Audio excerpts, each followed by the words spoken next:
அனைவருக்கும் வணக்கம். பெரியவர்களே, சகோதரர்களே, சகோதரிகளே, அன்பு அஸ்ட்ராலஜி சிவராஜ். இறைவன் நல்லால் எல்லோரும் நன்றாக இருப்போம்.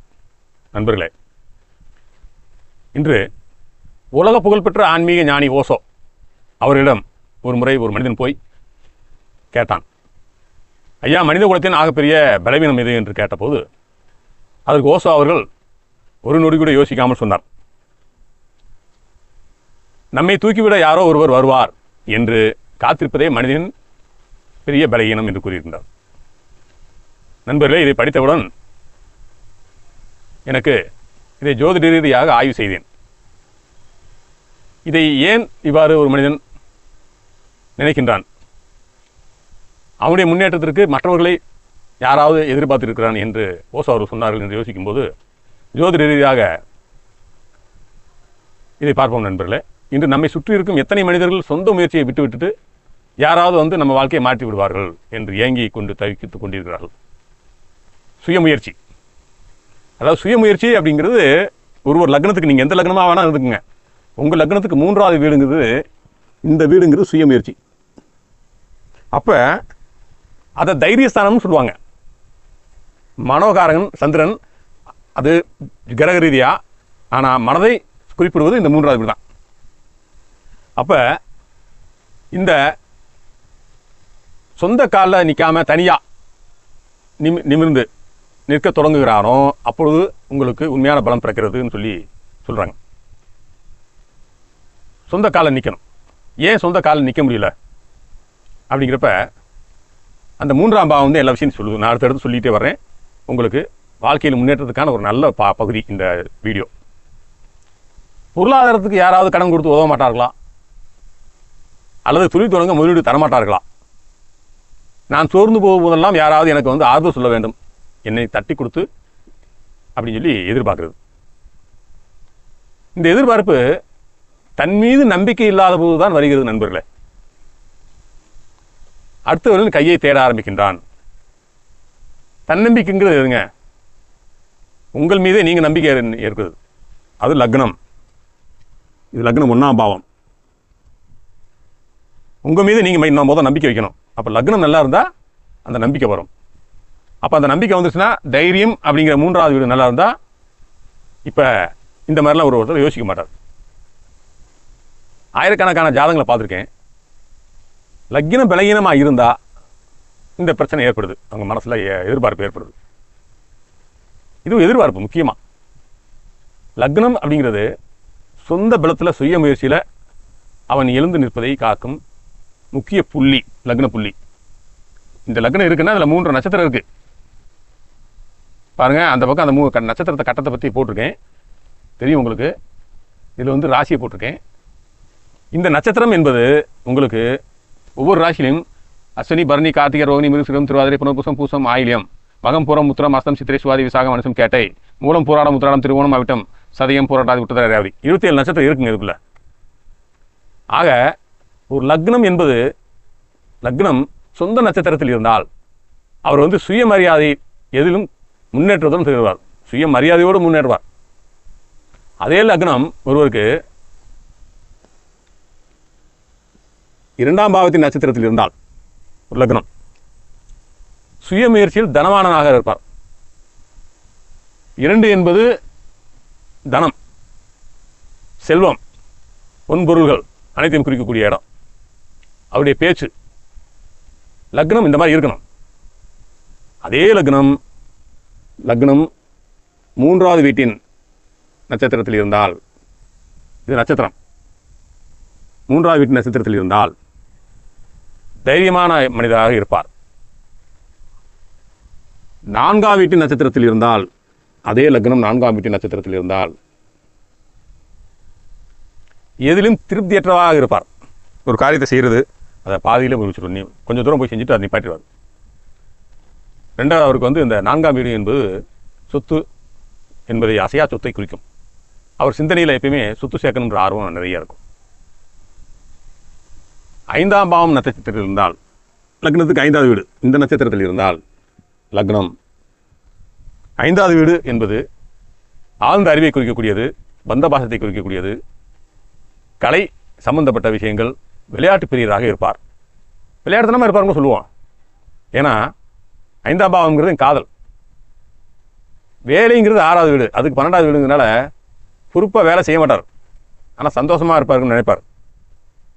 ஒரு சிலர் எல்லா வேலையும் இழுத்து போட்டு செய்கிறான்னு சொல்கிறோம் பார்த்தீங்களா, அந்த மாதிரி செய்ய மாட்டார் இவர். இவருடைய சிந்தனை பூரா எப்படி இருக்குன்னு கேட்டிங்கன்னா, ஒரு சென்டிமெண்ட்டாக பாசத்தோடு இருக்கிறது, எல்லாத்தையும் அன்பாக பேசுகிறது, இனிமையாக இருக்கிறது, சந்தோஷமாக இருக்கிறது, இப்படியே தான் இவருடைய சிந்தனை இருக்கும். அதே மாதிரி லக்னம் 6ஆம் பாவத்தில் இருந்தால் நட்சத்திரத்தில் இருந்தால் 6வது வீடு அப்படிங்கிறது வெற்றியை குறிக்கும். எதிரியை தோல்வியடை செய்யக்கூடிய தன்மை. 2வது நிரந்தரமான ஒரு வேலை, வேலைன்னு இருப்பார் இந்நேரமும். அப்போ குடும்பத்தில் சந்தோஷம் அவரால் இருக்க முடியாது. இந்நேரம் ஓடிக்கிட்டே இருப்பார், வேலை செஞ்சுக்கிட்டே இருக்குன்னு நினைப்பார். தலைப்பகுதியில் லக்னம்ங்கிறதுனால தலைப்பகுதியில் அவருக்கு நோய் பிரச்சனை இருக்கும். ஆக இந்த வெற்றிங்கிற 6ஆம் பாவத்தில் இருக்கும்போது லக்னம் 3ஆம் பாவத்திலையும் வெற்றி என்ற 6ஆம் பாவத்திலும் இணைந்திருந்தால் படு தைரியவான். அதே நேரத்தில் எதை எப்படி வெல்லணும் அப்படிங்கிற சிந்தனை அவருக்கு நிறைய இருக்கும். இவர் யாரோடய சேர மாட்டாருங்க. இவங்க கூட யாரும் நெருங்கி பழக மாட்டாங்க, தனிமையாக இருப்பார். கொஞ்ச நாள் பழகுவாங்க, அதுக்கு பிறகு ஒதுங்கி போயிடுவாங்க. இவர் தனியாகத்தே இருப்பார். இவரை திரும்ப பார்க்கறதுக்கு யாருமே வரமாட்டாங்க. அதே பாருங்கள், லக்னம் 7ஆம் பாவத்தில் இருந்தால், லக்னம் 7ஆம் பாவத்தின் நட்சத்திரத்தில் இருந்தால், 7ஆம் பாவம்ங்கிறது நம்ம சந்திக்கக்கூடிய அத்தனை பேரும் 7ஆம் பாவம் தான். ரொம்ப நெருங்கி பழகுவார், எல்லார்ட்டையும் நல்லா சந்தோஷமாக நெருங்கி பழகுவார், ஈஸியாக பழகுவார். சில சமயம் பாருங்கள், பஸ்ஸில் நம்ம ட்ரெயின்லையோ எங்கேயா போகும்போது நம்ம பக்கத்தில் உட்காந்துருக்கோம், நம்ம நல்லா பேசி பல வருஷங்கள் பழகின மாதிரியே இருக்கும். அவங்ககிட்ட பேசி பழகும்போது அந்த மாதிரி இருப்பாங்க. எல்லாரையும் சமமாக நினைப்பார், ஏற்றத்தாழ்வு இல்லாமல். இங்கே ஒரு முக்கியமான விஷயம் உங்களுக்கு சொல்கிறேன். லக்னம் 8ஆம் பாவத்தில் இருக்கக்கூடாது. 8ஆம் பாவம் என்ன, அஷ்டமஸ்தானம்னு சொல்லுவாங்க. இந்த வீடு அஷ்டமஸ்தானம் அப்படின்னு சொல்லுவாங்க. லக்னம் 8வது வீட்டு நட்சத்திரத்தில் இருந்தால், 8ஆம் இடம்ங்கிறது வலி, வேதனை. இவங்களுக்கு எப்பயுமே ஒரு எதிர்மறையான சிந்தனை இருந்துகிட்டே இருக்கும். லக்னம் 8ஆம் பாவம் நட்சத்திரத்தில் இருந்தால் முதல் அப்பா பச்சை கேட்க மாட்டான். முன்கோவம் இருக்கும். முன்கோவம் ஒன்றே போதும், எல்லா நோயும் கொண்டு வந்துடும். 8ங்கிறது எதிர்மறையான சிந்தனை, முன்கோபம், கொடூர எண்ணம். லக்னம் தொடர்பு கொண்டதுனால தண்ணி மாய்ச்சிக்கிறன்ற எண்ணம் வந்துடும் உங்களுக்கு. லக்னம் 8ஆம் பாவம் தொடர்பு வைக்கக்கூடாது. தனியாக 8ஆம் பாவம் தொடர்பு இருந்தால் இந்த மாதிரி பிரச்சனைகள் வரும். இவங்க சொன்னதையே சொல்லிட்டு இருப்பாங்க, மற்றவங்க பேச்ச கேட்கவே மாட்டாங்க. திடீர்னு கோவம் வரும், நல்ல நல்ல விஷயங்கள் பூரா இழந்துருவாங்க. அதிர்ஷ்டங்கிறது 9ஆம் பாவம், அதுக்கு 12ஆம் பாவம்ங்கிறதுனால இவரை தேடி வர்ற நல்ல விஷயங்களை பூரா இழந்துருவாங்க. அதனால் 8ஆம் பாவம் லக்னம் தொடர்பு கொள்ளக்கூடாது நண்பர்களே. இப்போ லக்னம் 9ஆம் பாவம் தொடர்பு கொண்டால், இது 9வது வீடு லக்னத்திற்கு. இது எப்படி இருக்குன்னு கேட்டிங்கன்னா, 9ஆம் வீடு என்பது தெய்வ பக்தி, அதே நேரம் ஆராய்ச்சி சிந்தனை உடையவர். இவர் பெரிய உயர்கல்வி படிச்சிருப்பார். இங்கே கடவுளுடைய அனுகிரகமும் இவர் கிடைக்கும். ஆனால் இவர்கிட்ட நிர்வாகத்திறமை இருக்காது. நிர்வாகத்திறமைங்கிறது 10வது வீடு. அப்போ ஒவ்வொரு லக்னம் இதே மாதிரி 12 ராசியோட சேர்றத சொல்கிறேன். இதே 12 ராசி இன்னொரு 12 ராசியோட சேர்த்தா 144 உப நட்சத்திரம் வரும் பார்த்தீங்களா. இப்படியே வரிசையை எண்ணிக்கிட்டே போனால் 3,60,000 உபநட்சத்திரம் இருக்குங்க. பொதுவாக 149 உபநட்சத்திரம் இருக்குது எழுதல போர்டில். அதனால் ஒருவரை போல் ஒருவர் இருக்க மாட்டாங்க. இதே லக்னம் 10ஆம் பாவம் நட்சத்திரம் இருந்தால், இது 10வது வீடு. லக்னம் 10வது வீட்டு நட்சத்திரத்தில் இருந்தால், நான் சொன்னேன்லங்க, நிர்வாகத்திறமை, கௌரவமானவராக இருப்பார். அதே மாதிரி அதிகாரம் மிக்க தொழில் செய்வராகவும் இருப்பார். 10ஆம் பாவம்ங்கிறது புகழை குறிக்கும். அவர் பல பேருக்கு யோசனை சொல்கிற அளவுக்கு ஒரே சிந்தனையோட சொந்தமாக ஒரு தொழில் செய்ய ஆரம்பித்து அதை படிப்படியாக உயர்த்தி பெரிய தொழிலதிபர் ஆகக்கூடிய தன்மையும் அந்த கௌரவத்தை தரதும் 10வது வீடு தான். இப்போ 8 எப்படி கெட்ட பாவமோ அதே 12ஆம் பாவம். 12ஆம் பாவம்ங்கிறது லக்னத்திற்கு 9ஆம் பாவம். 12ஆம் பாவம்ங்கிறது 2, 3, 4, 5, 6, 7, 8. 12ஆம் பாவம் அப்படிங்கிறது லக்னத்திற்கு 12ஆம் பாவம் பக்க விளைவை தரும். ஜாதகர் வந்து எதையாவது ஒன்று இழந்தது மாதிரியே இருப்பார். உள்ளூரில் இருக்க மாட்டார். ரகசியமானவராக இருப்பார். எல்லா விஷயங்களும் மனசுக்குள்ளே வச்சு ரகசியமாக இருப்பார். இதே லக்னம் 3வது வீட்டுக்கும் 12ஆம் வீட்டுக்கும் சேர்ந்து உபநட்சத்திரமாக இருந்தால் அவர் உள்ளூர்லேயே வாழ மாட்டார். ஊரை விட்டு போயிடுவார். ஏன்னா 3ஆம் பாவம் என்பது நம்ம உள்ளூரில் இருக்கிறதுங்கிறது 4வது வீடு. இந்த வீடு நம்ம சொந்த இருப்பிடம். அதுக்கு 12வது வீடுங்கிறனால உள்ளூரில் இருக்க மாட்டார், வெளியூர் போயிடுவார். இங்கே ஒரு சிக்கல் இருக்குங்க. 8வது வீடு மிக மோசமானது. 3, 8, 12 இதே லக்னம் 3, 8, 12 பாருங்கள். 3வது வீடு, 8வது வீடு, 12வது வீடு இந்த நட்சத்திரமா அமைஞ்சா மரியாதை இழந்து வீதிக்கு வந்துடுவார். எல்லாத்தையும் இழந்துருவார். மரியாதையும் சேர்த்து இழந்துருவார். 8, 12ஆம் பாவம் மட்டும் இருந்தா, வெறும் 8, 12 அப்படி இருந்தா துன்பம் துயரங்களை அணிவிப்பார். இது மாதிரி திசையே வரக்கூடாதுங்க. எப்படி துன்பம் வரும், எப்படி பிரச்சனை வரும், எதை எதிர்நோக்கி வாழ்றது, நம்ம வாழ்வோமா வேணாமா அப்படிங்கிற போராட்டம் அந்த திசை முடிவு வரைக்கும் அந்த போராட்டத்திலே இருப்பார். இதே 8, 12ஆம் பாவம் 5ஆம் பாவத்திற்கும் 8ஆம் பாவத்திற்கும் 12ஆம் பாவத்திற்கும் உபநட்சத்திரமாக வந்தா அவர் நிறைய அசிங்கங்கள் அவமானங்களை அடைவார். நம்ம ஒரு ராசியில் ஒரு கிரகம் இருக்குது, 3வது வீட்டில் ஒரு கிரகம்னா அந்த 3வது வீட்டு வேலையை கிரகம் செய்யணும்னு நினைக்கிறோம். 2வது வீட்டில் கிரகம் இருந்தால் அந்த கிரகம் பணத்தை கொடுக்கும்னு சொல்கிறோம். ஒரு லக்னத்துக்கு 2வது வீட்டில் கிரகமே இல்லாதவங்க கோடிக்கணக்கான பேர் இருக்காங்க. அவங்க சம்பாதிக்காமல் இருக்காங்களா? யோசனை பண்ணி பாருங்கள். அவங்க வருமானம் வராமல் இருக்கா? கிரகம் இருக்கிற வீடை வச்சு நம்ம முடிவு செய்யக்கூடாதுங்க. இப்படி லக்னம் நன்றாக இருந்தால் அவர் சுயமுயற்சி முன்னுக்கு வருவார். 10ஆம் பாவம் தொடர்பு இருந்துச்சுன்னா யாரையும் எதிர்பார்க்க மாட்டார். நல்ல நிர்வாகத்திறமை இருக்கும்.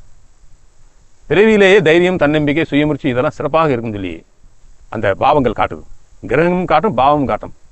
3வது வீட்டுக்கு சூரியன், செவ்வாய், குருவாக இருந்து லக்னம் தொடர்பு கொண்டால், அதே 3ஆம் பாவமும் சூரியன், செவ்வாய், குருவாக இருந்தால் மனோதைரியம் மிக்கவர், எதையும் சாதிச்சிடுவார். யாரையும் எதிர்பார்க்க மாட்டார். அது வலுவாக இருக்கணும். 3வது வீடு 3வது வீடு நல்லா இருந்துச்சுன்னா கடலில் கொண்டு போய் போட்டுட்டு வந்தாலும் கூட நீந்தி கரை சேர்ந்து வெளியே வந்துடுவார். அவ்வளவு தைரியம் இருக்குங்க அவங்களுக்கு. அதிர்ஷ்டம் வரும், யாரோ நம்மளை தூக்கி விடுவாங்க அப்படின்னு நினைக்கிறது ஜாதக ரீதியாக 9வது வீடு. 9வது வீடு ஆராய்ச்சின்னு சொன்னாலும் கூட 9வது வீடுங்கிறது அதிர்ஷ்டத்தையும் குறிக்கும். அதுவா வரும் அப்படின்னு சோம்பேறித்தனமாக காத்துக்கிட்டே இருக்குது. இவங்க ஏமாந்து போவாங்க. தெய்வ அருள்ங்கிறது 9ஆம் பாவம் தான். ஒரு யூடியூப்பில் ஒரு ஜோதிட வீடியோவை பார்த்த உடனே நிறைய பேர் அந்த வீடியோ பார்த்துருந்தாங்க. நான் கீழே கமெண்ட்டில் யார் யார் என்ன எழுதியிருக்காங்கன்னு யதார்த்தமாக பார்த்தேன். அந்த ஜோதிடர் சொல்கிறத கேட்டு ஒரு கமெண்ட்டில் சொல்லியிருக்காரு, நீங்கள் சொல்கிற எல்லா கோயிலுக்கும் போயிட்டு வந்துட்டேன் 15 வருஷமாக, எனக்கு தொழிலே நல்லா இல்லைங்கிறாருங்க. கமெண்ட்டில் போட்டிருக்காரு. நல்லா யோசனை பாருங்கள். 9வது வீடு அப்படிங்கிறது ஆன்மீகத்தை குறிக்கும். தொலைதூரத்தில் உள்ள கோயில்களுக்கு சென்று வர்றது எல்லாத்தையும் குறிக்கும். ஆன்மீக பயணம்னு சொல்லுவாங்க. 10வது வீடுங்கிறது பொறுப்பாக இருந்து ஒரு இடத்துல உட்காந்து தொழில் செய்கிறது, நிர்வாகம் பண்ணுறது. அதுக்கு 12ஆம் வீடாக அவர் இயக்குனார்னா 9வது வீடு என்ன செய்யும்? எல்லா கோயிலுக்கும் போயிட்டு வர நேரத்தில் அவர் தொழிலை கவனிச்சு முன்னேறி பாருங்க. நான் கோயிலுக்கு போவேனான்னு சொல்லலை. செய்யும் தொழிலே தெய்வம். கோயிலுக்கு போ, கடமையை செஞ்சுட்டு போ. ரொம்ப வேதனையாக இருந்துச்சு அவர் அந்த கமெண்டை பார்த்தோன்னே. நான் பெரும்பாலும் பாருங்கள் வீடியோவில் கோயிலுக்கு போங்கன்னு சொல்ல மாட்டேன். கோயிலுக்கு போக உங்களுக்கு தெரியாதா? எதுக்கு கோயிலுக்கு போகிறோம்? மன அமைதிக்காக. கடவுள்கிட்ட போய் எது வேண்டுறோம்? எனக்கு மனதைரியத்தை கொடு அப்படின்னு கேட்டால் கடவுள் கொடுப்பார். கடவுள் கேட்டால் எதையுமே தரமாட்டேன்னு சொல்ல மாட்டார். அவர்கிட்ட பணம் கொடுங்கன்னு கேட்கக்கூடாது. மழையா உன் கையில் கை நல்லா இருக்கு, கால் நல்லா இருக்குது, உடனே நான் படைச்சிருக்கேன், நீ பணத்தை சம்பாதிக்கிறதுக்கு முயற்சி எடுத்து நீ சம்பாதிக்கிடாம பாரு. ஆக எதுக்கு எடுத்தாலும் கோயிலுக்கு போகிறது, பரிகாரம் பண்ணுறது, இதெல்லாம் நம்ம விதியில் பிறக்கும் போதே எதை அனுபவிக்கணும், எது கிடைக்கும் கிடைக்காது முடிவு பண்ணி அனுப்பிச்சி விட்டுறேன் மேலே இருக்கிற. அதனால் அதுலேருந்து நம்ம மாறவே முடியாது. அடுத்த வீடியோவில் உங்களுக்கு சொல்கிறேன். அப்படி நம்ம ஜாதகத்தில் இருக்கக்கூடிய பிரச்சனைக்கு என்ன செஞ்சால் அது வந்து விடுதலை கிடைக்கும், அது தப்பிக்கலாம்னு சொல்கிறேன். தப்பிக்க முடியாது, கொஞ்சம் அதனுடைய வேகத்தை குறைக்கலாம். ஆக 9ஆம் பாவங்கிறது ஒருத்தரை பொருளாதார ரீதியாக சாதிக்க விடாது. நல்லா கோயிலுக்குள்ளும் ஜாலியாக சுற்றுவாருங்க. இந்த லக்னம், 3வது வீடு, சுயமுயற்சி இதெல்லாம் இருந்து ஒருத்தர் முதலீடு செஞ்சால் அவர் வாழ்க்கையில் அவசியம் முன்னேறுவாருங்க. சுயமுயற்சி இல்லாமல் பலர் அப்படி முடங்கி போயிடுறாங்க. முதலாவதாக தோல்வி பயம். பயம்ங்கிறது எங்கெங்கே வருது? 3வது வீடு சரியில்லைன்னா பயம் வந்துடும். நாம ஒரு காயத்தை இறங்கி தோற்று போனால் என்ன செய்கிறது? எல்லாரும் நம்மளை குறை சொல்லுவாங்களே, பழி நம்ம மேலே விழுந்துருமே என்ற பயம். யாராவது இதவே தூக்கி விட்டு நம்ம தோத்துட்டோம்னா அவன் தான் என்னை ஒழுங்காக வழி நடத்தலை அப்படி சொல்லிக்கலாம், பழி அவன் மேலே போட்டுடலாம்னு நினைப்பாங்க. இதில் முக்கியமாக எதிரியை வெல்லக்கூடியது 6ஆம் பாவம். 6ஆம் பாவம்ங்கிறது ஏற்கனவே நான் சொன்ன மாதிரி லக்னத்துக்கு 6வது வீடுங்கிறது அவர் லக்னம் தொடர்பு கொண்டால் அவர் அந்த 6ஆம் பாவம் நல்லா இருந்தால் உழைச்சே முன்னேறி வருங்க. உழைப்பால் உயர்ந்தவன். ஆக எதிரி எங்கேயோ வெளியேறலைங்க, நமக்குள்ளேயே இருக்காருங்க எதிரி. அந்த பயம்ங்கிற உணர்வு தான் எதிரி. உங்கள்கிட்ட இருக்க சோம்பேறித்தனம், பயம், நாளைக்கு பார்த்துக்கலாம் அப்படி தள்ளி போடுற குணம், இது பூரா நம்மளுடைய எதிரி தாங்க. ஆகவே லக்னத்தில் மினிந்து நின்று 3ஆம் பாவத்தால் தைரியம் பெற்று 6வது வீடு நல்லா இருந்தார் கடுமையாக உழைக்கும் போது அவருடைய ஜாதகத்தில் 10ஆம் பாவம் என்று சொல்லக்கூடிய இந்த வீடு, கர்மஸ்தானம் என்று சொல்லக்கூடிய ஜீவனஸ்தானம் சொல்லக்கூடிய இந்த வீடு விழித்துக் கொள்கிறது. 10ஆம் பாவம் என்பது நீங்கள் இந்த சமூகத்தில் பதிக்க போகும் ஒரு முத்திரை, உங்களின் சுய உழைப்பு. நீங்கள் செதுக்க போகும் ஒரு உளியல் செதுக்க போகும் உங்களுடைய சிம்மாசனம் அது. அதனால் இந்த பாவங்கள்லாம் பிறக்கும் போதே நல்லா இருந்தால் யாரும் நம்ம தூக்கி விட வேண்டிய அவசியமே இல்லை. அதிர்ஷ்டத்தை மட்டுமே நம்பி சோம்பேறித்தனமாக கிடக்கிறவனுக்கு இந்த 11ஆம் பாவம் லாபம் அப்படிங்கிறது கிடைக்காது. பாருங்க, இந்த 10ஆம் பாவம் 11ஆம் பாவம் சனி பகவானுடைய வீடுங்க. இது ரெண்டுமே சனி பகவானுடைய வீடு. அப்போ இந்த ரெண்டுமே ஏன் சனி பகவான் வீடுன்னு சொல்லணும்னா, சனி பகவான் என்பவர் ஒரு நீதிமான், உழைப்பாளி. அவன் நேர்மையாக உழைச்சிட்டானா இந்த லாபத்தை சனி பகவான் அள்ளி கொடுப்பார். சனி பகவான் அந்த 10ஆம் பாவ உபநட்சத்திரத்தில் இருந்து திசை நடத்துறான்னா அவரை மாதிரி முன்னேற்றம் யாருமே இல்லை. சனி பகவான் பொது மக்களுடைய தொடர்பு, மக்கள் செல்வாக்கை தரக்கூடியவர் சனி பகவான். அதனால 11ஆம் பாவம் அப்படிங்கிற லாபஸ்தானம் வெற்றியை கொடுக்கும் நண்பர்களே. இந்த காலபுருஷ தத்துவப்படி இந்த 2 வீடும் சனி பகவானுடைய வீடுங்கிறதுனால உழைப்பை மட்டுமே மதிப்பவர்கள், அடுத்தவர்கள் எதிர்பார்த்து வாழும் பலகீனமான மனிதர்களை சனி பகவான் என்றுமே அரச பதவியை தருவதில்லைன்னு சொல்றாங்க. தன் சொந்த காலில் நின்று போராடும் நேர்மையானவர்களுக்கு மட்டுமே அவர் வெற்றியை, கிரீடத்தை சூட்டுவார் சனி பகவான். ஆதலால் ஜாதகட்டத்தில் கிரகங்கள் எங்கு வேண்டுமானாலும் இருக்கட்டும், உங்கள் லக்னம், உங்கள் கைகளில் இருக்கும் உழைப்பு, உங்கள் நம்பிக்கை உங்களை வீழ்த்த இந்த உலகத்தில் யாராலும் முடியாது நண்பர்கள். இந்த ஓசோ சொன்ன ஒரு விஷயத்துக்கு ஜோதிட ரீதியாக பார்க்குறோம். அதனால் உங்கள் பிறந்த நேரம், பிறந்த தேதி, பிறந்த ஊர், இந்த 3ஐயும் நம்ம லேப்டாப்பில் கணினியில் போட்டு ஜாதகம் புதுசாக கணிச்சு உங்கள் ஜாதகத்தில் இருக்க கிரகம்லாம் நீங்கள் குழந்தையாக இருக்கும்போது இந்த கிரகம், அந்த கிரகம் அங்கே தான் இருக்கும், 1.5 வருஷம் 1 மாதம் இருக்கும். அந்த கிரகம் உண்மையிலே லக்ன புள்ளி ஆரம்பிக்கிற இடத்துலேருந்து எந்த வீட்டில் இருக்குன்னு சொல்லி கரெக்டாக நம்ம கணிக்கணும். கணிச்சு உங்களுக்கு இந்த 10ஆம் பாவம் எப்படி இருக்குது, 3ஆம் பாவம் எப்படி இருக்குது, 11ஆம் பாவம் எப்படி இருக்குது அப்படின்னு பார்த்தோம்னா நம்ம யாரையும் எதிர்பார்க்காம வாழக்கூடிய தன்மையை நம்ம ஜாதகத்திலே இருந்துச்சுன்னா, அந்த திசையும் நடந்துச்சுன்னா வாழ்க்கையில் வெற்றி உறுதி, முன்னேற்றம் உறுதி நண்பர்களே. இரவு நேரலால் எல்லோரும் நன்றாக இருப்போம். நன்றி.